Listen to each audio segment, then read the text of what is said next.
Korea to Germany. From Alaska to Puerto Rico.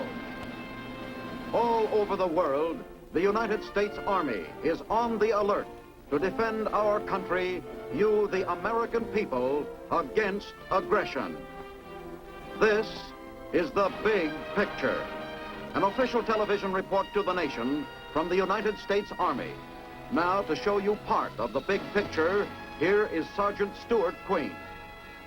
Our story today is Third Army, another in a special series of first-hand reports on the Continental Armies of the United States. If you have ever visited certain portions of the southeastern area of America, you have no doubt at some time seen parachutes floating to earth. You may have wondered where they came from and how men were trained in this type of duty. Well, that's just one of the many activities you'll see and hear about. Our guide on this tour of Third Army is Lieutenant John Mortimer. This is Lieutenant John Mortimer. Another chapter is about to begin in the story of our Army areas in the zone of the interior. The big picture camera truck slows down as it enters the gate at Fort McPherson, Georgia. This is headquarters of the Third Army. It is from this post that our tour of the Third Army installations and activities will begin. We're a little early for our appointment with Lieutenant General A.R. Bowling, Commanding General of Third Army. So let's stop off in Patton Hall for a look-in at a meeting of the Area Army Advisory Committee. The gentlemen on the left are Mr. Earl Koch, Jr. and Dr. Alan Albert. The other man is Mr. Richard Rich, Chairman of the Atlanta Army Advisory Committee. Would you tell us just how you function with the Army? Well, Lieutenant, the Army Advisory Group was organized right after the last World War with the thought that in a democracy, the military should know more about the community in which they live, and the citizens at large should know more about the problems of the military. And the group was organized for the purpose of sort of acting as a liaison, coordinator, to integrate these two groups of citizens together into the community, and I think it's a very worthy and desirable objective. I see. Now, do you function for the Army as a whole or just for Third Army? Well, we actually function for the whole system of national defense, actually, because we have an opportunity not only in Army areas such as the Third, but throughout the nation. There's civilian aides to the Secretary of the Army in every state, as well as an advisory group throughout the entire Army area of all Army areas. Now, Doctor, how many advisors are there per state? Well, there's an advisor for each state. In Georgia, it happens that there are two of us. Why is that? Well, I think that's probably because of the very large number of troops that there are in this state. It's a very, very important state from a military standpoint. And we have special problems, too, which have to do very largely with the matter of community facilities, the type of housing that's available, and so on, because we've moved in a lot of people in here in a very few years. I think it's always well worth pointing out that most of us are natives of the area that we come from. My accent wouldn't reflect that, I'm sure. Well, thank you very much. Now it's time for our appointment with General Bowling, who is to tell us of Third Army's history and its mission. The Third Army was activated on November 7th, 1918 at Chaumont, France. It had occupation duty on the Rhine until it was inactivated on July 2nd, 1919. The Third Army patch, that is the white A on the blue background, signifies the Army of Occupation in Germany in World War I. The Third Army was reactivated at Fort Sam Houston, Texas on October 1st, 1940, and became operational August 1st, 1944, under the command of General Patton. After VE Day, it occupied Germany, May 9, 1945 to 15 February 1947. Later, the designation of the Third Army was transferred from Germany to Atlanta, Georgia on March 14, 1947. This army had 281 days of campaign, that is from August 1, 44 to May 9, 45. It captured over 81,000 square miles, 1,200 cities, over 1,280,000 prisoners and had a total number of casualties of 160,000. General Bolling has personally devised our itinerary for the high spots of his command, and we are on our way. First stop is to be an establishment that is now in its 36th year of operation. Fort Benning, home of the infantry school. Since 1919, millions of soldiers have learned basic and advanced tactics at this place. The men we see now are in the officer candidate school.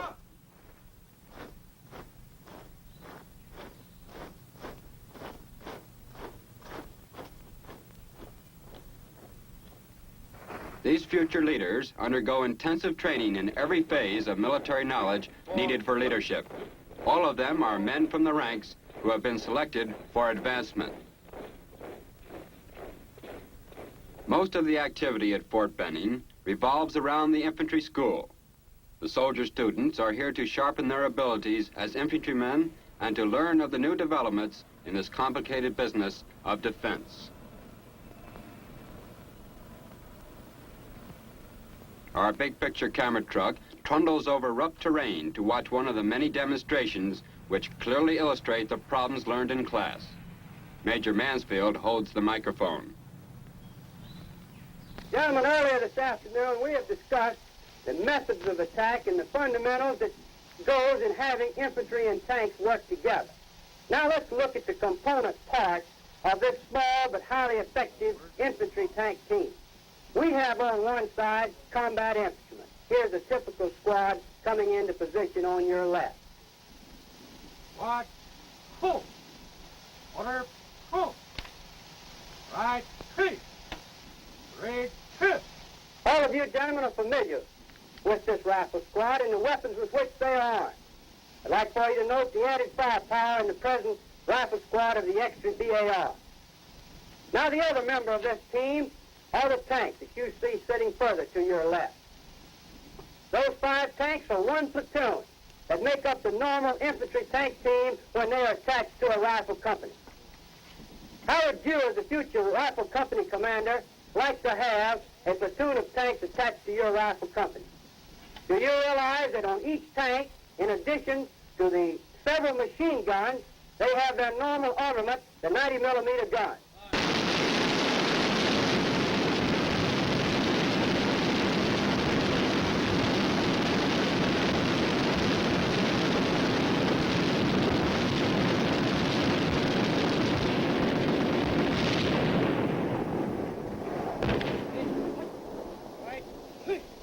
Now, gentlemen, those tanks only fired 13 seconds. You can see the added firepower that we have within those tanks. Now, we must know how to use it to get the maximum from the capabilities that's here for our use.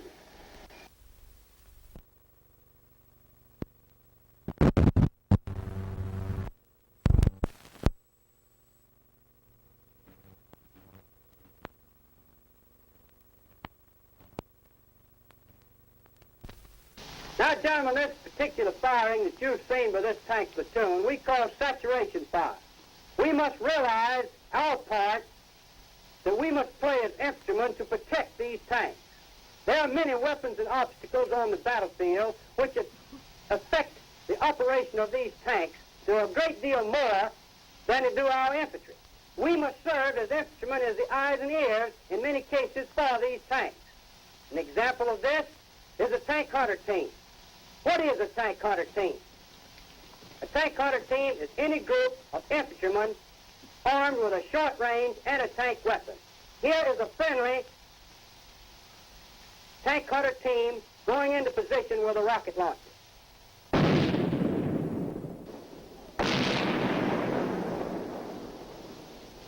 Now you can see that particular team is quite effective against a lone and isolated tank.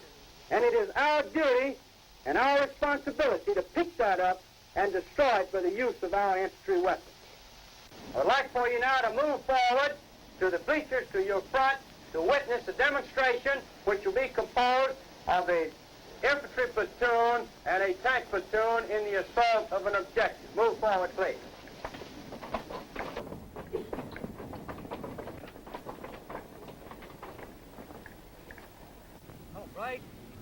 Major, while you have a free moment, will you tell us what you call this problem? This is called the infantry tank team in the assault. And what is the purpose of this problem here? Well, the purpose is to show the value of having infantry and tanks together, the mutual support that can be gained from the two when placed in a team. Now, has this class had any previous instruction in the infantry tank team? Well, they've had technical training as far as the weapons are concerned, and they've been given classroom instruction on the tank company infantry regiment as to its tactics and organization. Now, will they participate in this problem which you have going on out here? Well, not in the live firing demonstration at first, but they will participate after the demonstration in a lane work, each of the individuals, members of the class, serving as a infantry platoon leader, working with a section of tanks. Well, that's a lot of firepower that we witnessed there earlier in your demonstration. Absolutely, and all of that you did witness and will witness is real live ammunition, giving as much training as we can to these men. The real thing, in other words. That's correct. Well, I see your class is ready. Thank you very much, Right. sir. Thanks for coming in. We are now in the forward position for the purpose of witnessing the demonstration between the infantry tank team. You imagine yourself as being in the zone of the attacking battalion. This particular company's zone of action that you're in has a platoon of tanks attached to it. Your zone will take place immediately to your front. We have a tremendous amount of firepower at the command of this rifle company commander. He will use all of this that he possibly can. Pay attention to his fire support plan.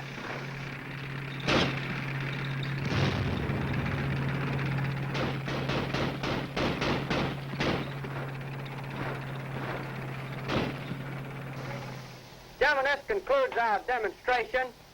The troops for this afternoon were furnished by Able Company of the 30th Infantry and Dog Company of the 30th Infantry. The tanks were from the 550th Tank Company. Now, if you will, thank you, if you will move right out to your lane work. Move out, please. And we were on our way, too. Our destination, Camp Gordon near Augusta, Georgia. At the Provost Marshal General Center, military police trainees receive instruction in traffic control. We are seeing how a trainee is put through his paces here at Traffic City. Intensive drilling in traffic control signals helps the trainee to develop confidence, proper body stance, and clear, sharp hand and arm movements. These are necessary to a smooth, authoritative performance in guiding heavy traffic.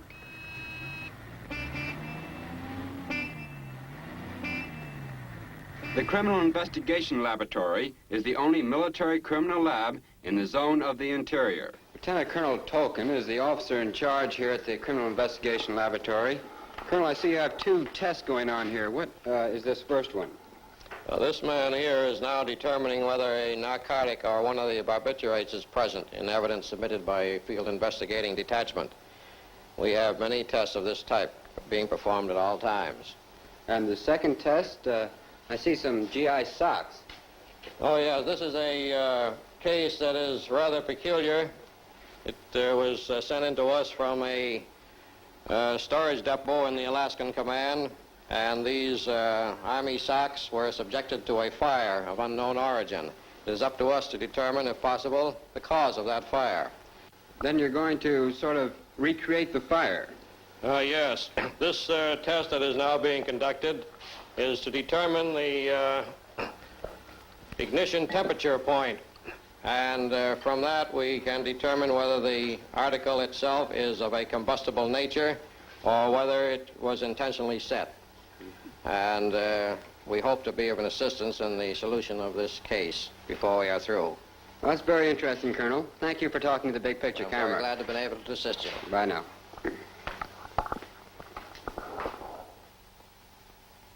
Another important activity at Camp Gordon is the training of communication specialists who study at the Signal Corps Training Center.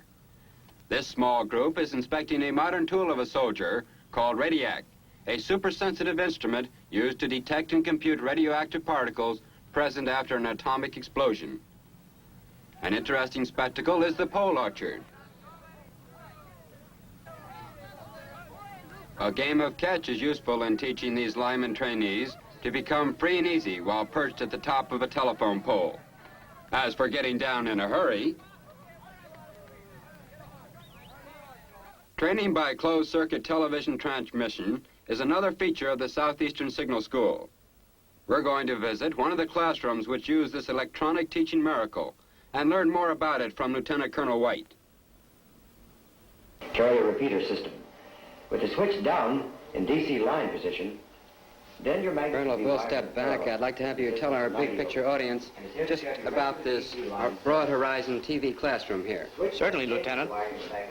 Here in the Southeastern Signal School, for some time we have been conducting experiments in the use of television as an aid to military instruction.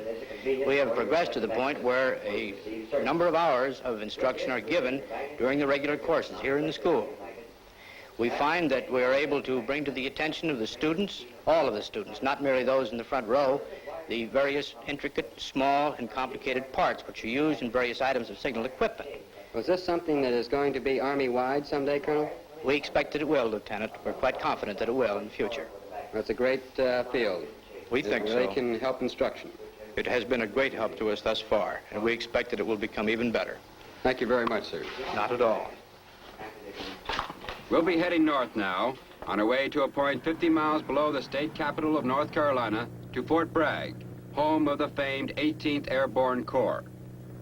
But before seeing the big show, we're going to stop by to see a bit of a little-known activity, the Army Psychological Warfare Center.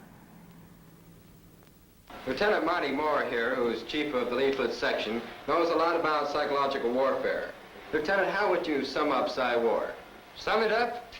Well, I would say that psychological warfare is the actual dissemination of facts to the enemy with the intention of mind of lowering his morale, of his emotions, or his ability to fight. That's quite a mission. Yes, that's one of the toughest jobs in psychological warfare, in actually convincing the enemy soldier or the civilian that we are telling him the truth. You know, if the enemy ever caught us in telling him a big lie, then we would actually be in bad shape for psychological warfare. If he ever did catch us, all of the work done by the men here in this section, and the linguists, the propagandists, all throughout the group, would be done in vain. Yes, with us in psychological warfare, the big lie technique is completely out. Well, do you have a outside unit or a mobile unit that spreads this? Yes, would you like to go down now and watch our L&L teams work out? Certainly would.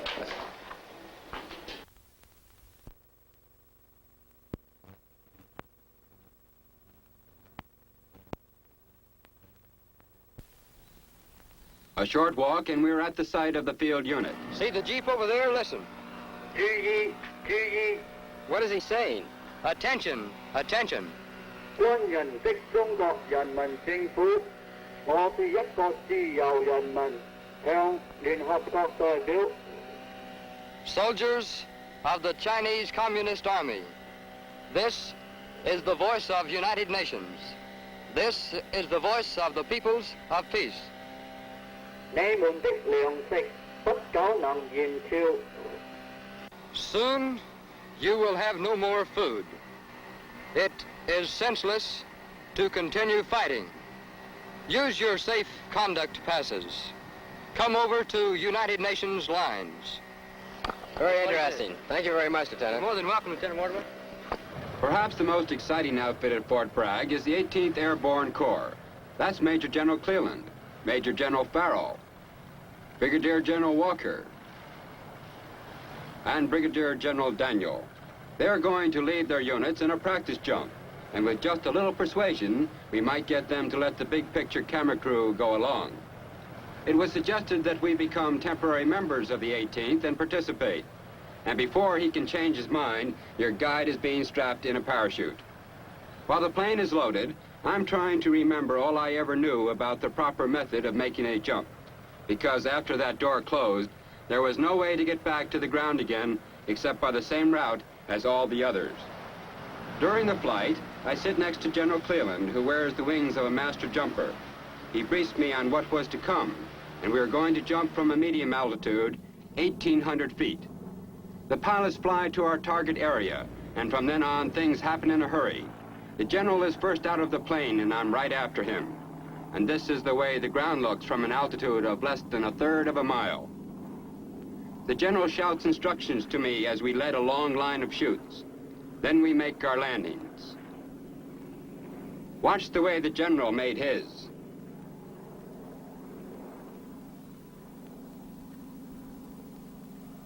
In a few moments, we are picked up and taken to the collection point. And I must say that your guide is having one of the big thrills of his Army career. Let me take this microphone, General. How was it? How'd I do for an amateur, sir? You look like a veteran trooper coming out the door there. Well, it was quite an experience. Well, it was mighty fine that you could go along with us, and remarkable that you could make that exit on the second jump as well as you did. Thank you, sir. I noticed that you came down standing up, sir. That's right. That was my 67th jump, and the first time I've made a standing landing. A first time? First time. Oh, that's quite wonderful. Who were the rest of the people who were jumping with us today? Well, these are all our good chaplains from all the airborne units here at Bragg. Every denomination.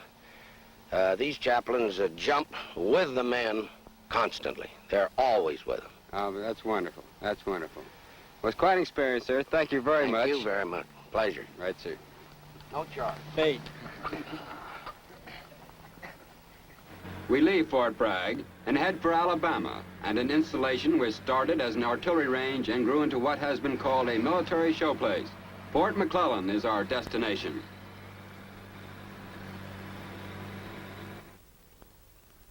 This post is the home of the Chemical Corps School, which provides instruction in chemical warfare theories and techniques to students from all branches of the armed forces and to military personnel from friendly foreign nations.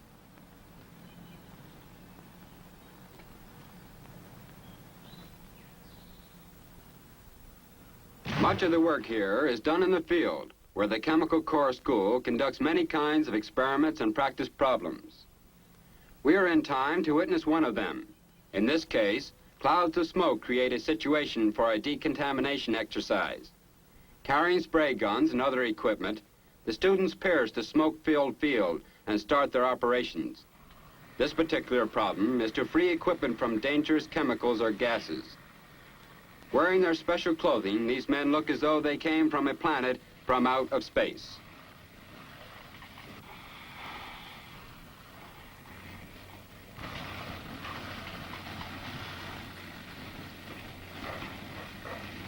Let's find out a little more about these men in their mysterious garb. What is the purpose of the smoke, Lieutenant? The smoke, in this case, is used to simulate a CBR attack. Usually we put mild chemical irritants in it to make the decontamination personnel realize the situation is here. Today, however, there are none of those chemical irritants in the smoke. Well, I thought as much, being out here without any mask on or one of these protective garbs. Now, you mentioned CBR agents. What are they? Well, CBR agents are chemical, biological, and radiological agents used in warfare. What are these suits made out of, these special uniforms like? The uniform that I have on here is an impermeable uniform. It's made of butyl rubber. It protects us from harmful chemical and biological agents by keeping them out or excluding them from our body. And there's another uniform that we have that you see here.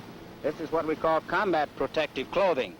This clothing has put into it certain chemicals which tend to neutralize chemical agents and tends to kill some biological agents. Now, the uniform that the combat soldier wears is not as good a uniform, doesn't give as good a protection as does the uniform I'm wearing here. But it is a good uniform. An infantryman can conduct his mission, can go ahead and effect his mission while wearing these clothing. But do you ever use the real thing, the real gases in this training? We certainly do. We use very realistic training here. At the beginning of this exercise, or just prior to the beginning, we place contamination, CBR contamination, on this equipment. I see. And so these personnel are actually doing decontamination as we would do it, as we'd find contaminated equipment in the field. Well, thank you very much, Lieutenant. Very interesting. Thank you very much. We leave Fort McClellan and travel to our last stop in the 3rd Army area, Fort Jackson, South Carolina. On flanking signs at the impressive entrance to the Leader's School, one reads of the infantryman's mission and his motto on the other side.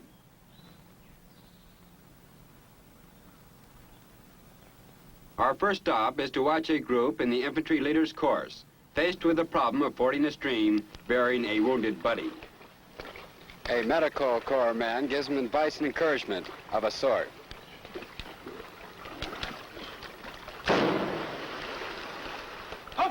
Okay, you gather them in and die before you get him across. What are you waiting for? Are you wearing the drown, huh? Come on! Boy, I'm so glad I'm not in this shoot under a pin of lifesavers like you! Come on, hell over there!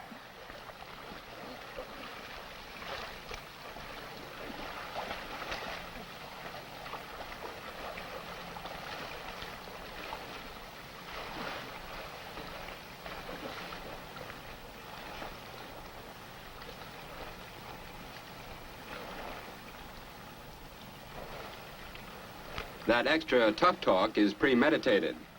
The hazing received in exercises like this is a supreme test of potential leader's ability to keep his head under the most trying circumstances and conditions.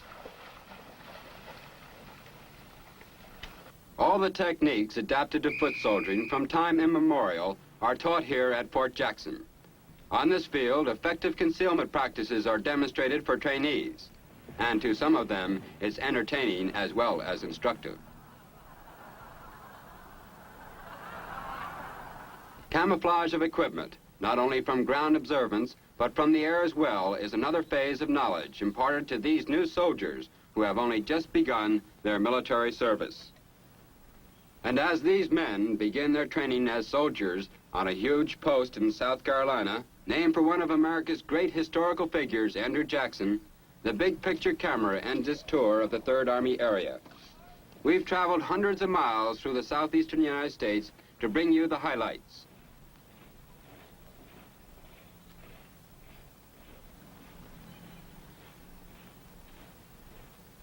Now our direction is to the westward. This is Lieutenant John Mortimer, inviting you to come along with us again next week when we visit San Antonio, Texas, and begin our tour of 4th Army. That's the story of 3rd Army, another in a special series of guided tours through the Continental Armies of America. Next week, Lieutenant John Mortimer will again be our escort when we'll be traveling through the area of 4th Army. The marked contrast between the Army of today, which employs weapons such as guided missiles, and that of a century ago can be clearly seen when we visit many historic relics of America's westward expansion. This is Sergeant Stuart Queen inviting you to tune in again next week for another look at your Army in action on The Big Picture. The Big Picture is a weekly television report to the nation on the activities of the Army at home and overseas. Produced by the Signal Corps Pictorial Center. Presented by the U.S. Army in cooperation with this station. You can be an important part of the big picture. You can proudly serve with the best equipped, the best trained, the best fighting team in the world today, the United States Army.